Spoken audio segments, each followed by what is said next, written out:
Cyan Koliwada கோக்ரேகர் Ambedkar Nagar பகுதியில் உள்ள அருள்மிகு ஸ்ரீ பத்ரகாளியம்மன் திருக்கோவிலில் ஆடி 18 ஆகஸ்ட் 3ஆம் தேதி திங்கட்கிழமை ஆடிப்பெருக்கு சிறப்பு பூஜை விமரிசையாக நடைபெற்றது. கோவில் தலைவர் எம். முருகராஜ் நாடார் தலைமையில் நடைபெற்ற பூஜையில் காலை 11:45 மணிக்கு அம்மனுக்கு பால், தயிர், நெய், இளநீர், சந்தனம், விபூதி, மஞ்சள், குங்குமம், எலுமிச்சை சாறு, பன்னீர், தேன், பஞ்சாமிர்தம் உள்ளிட்ட அபிஷேகம் நடைபெற்றது.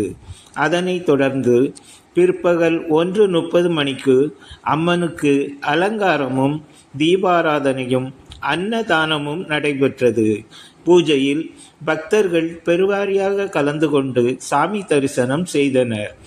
பக்தர்களுக்கு அருள் பிரசாதம் வழங்கப்பட்டது.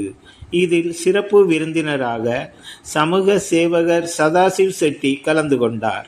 பூஜையில் கோவில் செயலாளர் ஏ. விருத்தீஸ்வரன் நாடார், துணைத் தலைவர் எஸ். பி. நடராஜன் நாடார், துணை செயலாளர் ஆர். மலைராஜ் நாடார், கௌரவ ஆலோசகர் சி. வி. வேல்முருகன் நாடார், தணிக்கையாளர்கள் ஆர். ராஜேஷ் நாடார், தமிழழகன் நாடார், செயற்குழு உறுப்பினர்கள் சூர்யா நாடார், ராமச்சந்திரன் நாடார், ஜவஹர் நாடார், ராம் நாடார், சொர்ணவேல் நாடார் மற்றும் ராதாகிருஷ்ணன் நாடார், பன்னக சயனன் நாடார், லிங்கம் நாடார் ஆகியோர் கலந்து கொண்டு சிறப்பித்தனர்.